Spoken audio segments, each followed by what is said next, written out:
Dane Beams. The dark horse to say Ryan Griffin from GWS. Joel Selwood. I think Robbie Gray from Port Adelaide will go past Gary Ablett. Yeah, pretty tough. I mean, all the talk is Nat Fyfe. You probably can't go past the great man G Ablett, and Selwood and them sort of blokes are just butt up all the time. Travis Boak and them sort of players. I like to say Joe Watson again. He might play carefree this year, so hopefully he can have another good year as well. Look, Nat Fyfe, I'd say after his year last year, he's just got to hopefully he doesn't get suspended for a little bump again. But yeah, he should be right, and I reckon he'll be up there. I'd have to be Hawthorn, and I'm thinking Nat Fyfe.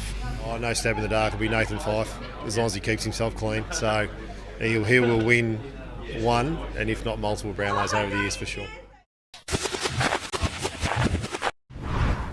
Hello, I'm Lauren Markham. Thanks for joining us. That was some of our Farah and Riverina League identities kicking off a massive edition of AFL Riverina TV with their Brownlow medal tips. But in the studio, ready to tip us into the Farah League Grand Final winner is a man who's seen both sides close up in recent weeks, Kirk Hamblin, and the league's rep coach, Jason McPherson. Thanks for coming in, guys. Thank you very much. Now, Kirk, it's probably no consolation, but both of the sides were impressed with your Saints. They said they got real finals intensity in your games. From what you've seen, is the Rock or East Wagga a better tip to win the premiership? I'd have to say East Wagga. I think they've been the best team all year. They had a hiccup last time they played the Rock. I watched that game. I think they just got too strong of a midfield, especially with Ben Absalom back. And with Nick Hull giving them first use in the middle, I think that'll be the difference on the day. And Macca, you've had plenty of grand final experience. What's the hardest thing to get right on grand final day, and where will this game be won and lost? I think the game will be won out of the centre. I think the team with the wins the centre clearances will win the game. You've got Yates for the Rock. The on-ballers for East Wagga are first class. I think what I suppose in regards to the playing group, it's just getting the best out of them and realising it's just another game. Yeah, and Kirk, East Wagga, they were good at the back last weekend, but they faced a bigger test, against the Rocks forwards, especially Andy Carey and Mitch Ward. Yep. How do they stop these two? I think Mitch is a really hard one to match up on. I think he moves really well for a centre forward. He's not the tallest, but he's really agile, fit, quick. If the delivery is good to him, I don't think you can do much to stop him. I think with Andy Carey, we've worked really hard on beating him in the air, which I think we have in the past, but he's more dangerous, I think, when the ball gets to the ground. He seems to crumb his own ball and kicks goals from there, so I'd be concentrating on worrying about when it hits the ground. And at the other end, you guys contained Mark Effort superbly on the weekend, but that probably did free up Christian Kelly a little bit. Is that the ace up the Hawks' sleeve this season? Look, I don't think Gepp will have another bad game.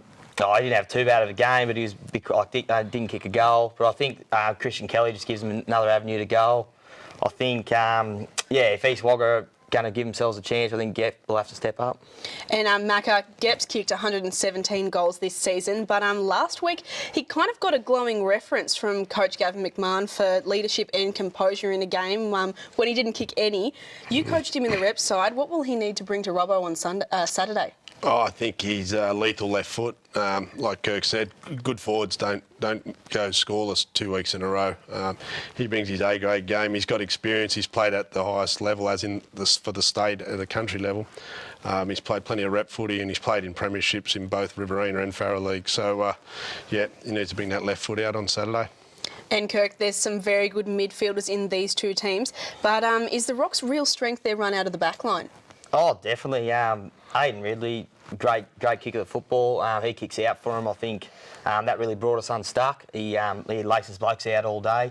And Charlie White's run is second to none in the league. I think he's the best rebounding defender in the league. So. And Macca, how much will the return of Ben Absalom boost East Wagga? Oh, huge captain, great leader.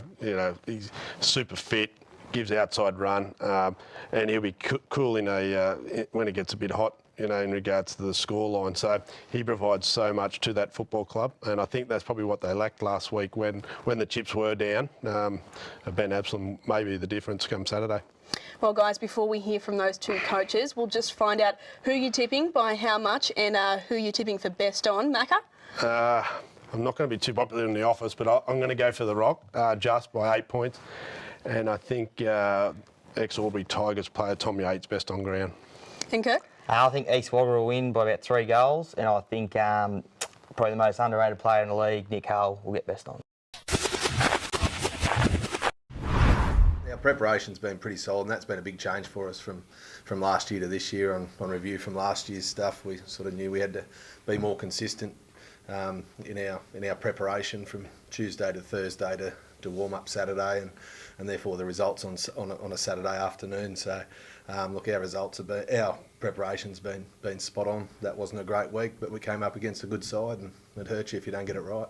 We had the luxury of playing a final the week before to sort of get used to the pressure, and looking at the North Wagga game, our first finals game wasn't really good with our skill level and handling the pressure, so we had that under our belt.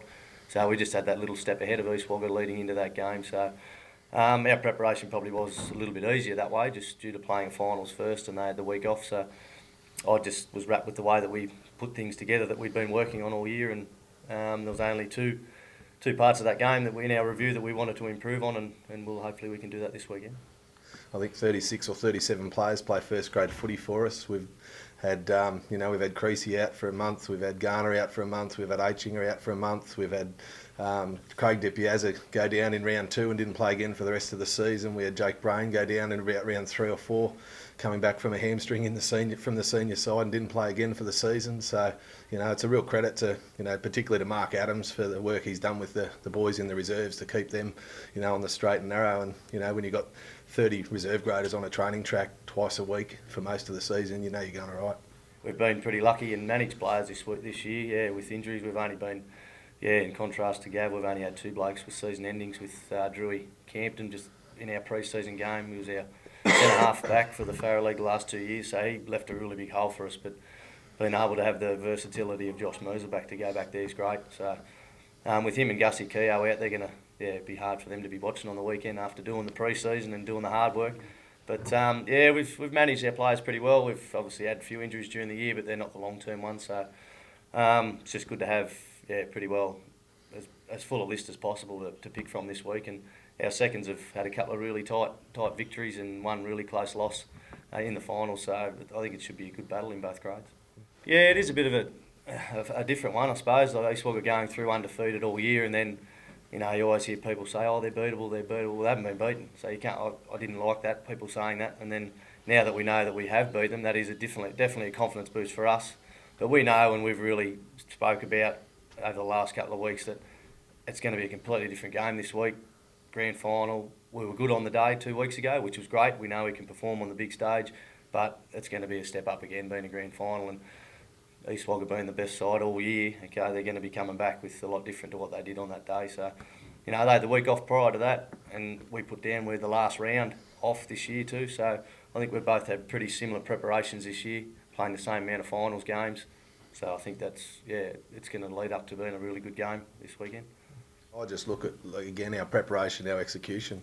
I mean, our preparation was, on reflection, it was pretty good Tuesday, Thursday, but there were certainly some things game day that we weren't all that pleased about. Look, I think it's just, different clubs at different positions in the cycle at the moment, and we certainly played, saved our worst game of the year for that day. But you also you can't take it too harsh, because the opposition were very good, didn't allow us to play the way we wanted to play. Yeah, the big winning streak leading into the major semi over here. I think you were on a pretty big streak leading into the grand final last year as well. Do you worry about the mental, about whether that plays on your blokes' minds, that they've put together a couple of long winning streaks and then faltered on a couple of really big games? No, not really. I mean, the 2 years are 2 completely contrastingly different. When you go back through them, different sides, different situations, different personnel, different game styles. So, no, not at all. I mean, at the end of the day, we expect to win every game we play, and we just got it wrong once. Said to the boys last night, it's about us at the moment. There's coaching staff and 22 odd players and etc. They're all going to go out there and have to execute on the day. But the benefit is, and the good part for them is, if they win, they obviously get some excitement. But they get to share that with a hell of a lot of people. There's a lot of people over the time at our club that have done a lot of work. We nearly weren't even here 10 or 15 years ago.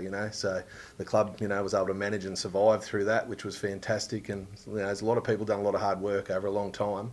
and we're pretty comfortable that, you know, we've got our club heading in the right direction from, you know, on the field and off the field. I think there is a little bit of expectation there. They didn't like being down second last year. It hasn't been like that for a long time. And being a small country town, success is what drives them, and is a recruiting tool for the Rock over the last few years. So, yeah, I don't think there's any pressure there as such, but they've done a lot of work to get back blokes that did leave for that 1 year and top up with the 3 or 4 that we did need. So, yeah, we definitely did. Finals was a minimum for us to make this year, which was, you know, we've already ticked that box. But then once you get there, yeah, you know, you want to be getting the premiership at the end of it. So, it's always good to get. It was good to get Tommy Yates and Casey Hillary back that played, and Mark Ward and Mitch Ward back. Those 4 played 2 years ago with us, and yeah, that was good to get them back. And they were like locals anyway because they played there before, so they slot straight back in. But obviously, experience of Andy Carey and just the type of bloke he is around the club, everyone gets along really well with him. And if you throw Josh Moser back in there, that was a junior at the club, to get him back and play for us, he's a character when he's there. The boys, really lift when he's around, just to know with what he can give on game day, and he's a real competitive sort of a lad, so he can play all the way. But really impressed with the young blokes. The bloke we got from Tullabajil, Kieran Fair, and also Scotty, that's come over from West Wyalong. He's only 18 and held the ruck duties all year for us, and he's been really fantastic for us. And Kieran's very versatile, can go both ends of the ground, and very tough young fella. So these blokes that can come in and they've really just sort of added that bit of a, you know, new blokes to the club that have fitted straight in, and I think they've really lifted the club up from that point of view. There's another big game at Robertson Oval on Sunday, guys, with Wagga Tigers taking on Collingullie in the RFL preliminary final. Kirk, Collingullie are a win away from another grand final against Mango. How important do you think their grand final experience last year is? I think it's vital. I think I've got a fair bit to do with Matty Rava and the Wagga Tigers, and they sound very similar to our team, a young, running, inexperienced team. So I probably think Collingullie's experience will hold them in good stead. And Macca, Tigers' season ended at Robbo last year in the second week of finals. They've matured a bit, but they are still a young side. How big of a test is this? Biggest test to date. If they've got a vulnerability, it is their youth. But like you said, they've had a full season under Rav, and it's going to be tight. I think Gully as well, they've got some young kids, but let's find out on Sunday. Tigers are young and they do have plenty of run. Like you said, they are a bit like your side. Can that game take them all the way this year? Oh, that's another way to look at it, absolutely. Big grounds. Robbo Oval's a great ground for a quick team, nice and open. Narendra, they're playing it this week. I think it could be a massive advantage to Wagga Tigers. And Macca, who do you think will win on Sunday? And what do you think we'll see next week at Narendra? I think Collingullie will win. The addition of Matt Kennedy last week, they're talking him up as a top 10 draft pick. That's never happened in the Riverina, let alone New South Wales, for probably the last 10 years. With him and with Collingullie coming the hard way, I think that'll be a real advantage. But in saying that, Tigers at home as well has got to be an advantage.